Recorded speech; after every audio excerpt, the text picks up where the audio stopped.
What's up, YouTube? This is D Nix with another how-to video. In this video, I will be showing you how to take a screenshot on your Mac.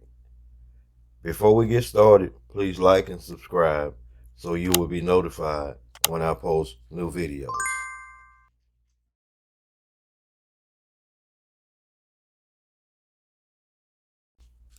To take a screenshot on your Mac, go to your keyboard, press Shift, Command, and the number 3 key.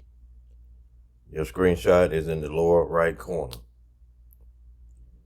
Double click on the screenshot, click Done in the upper right corner, and your screenshot is saved to your desktop.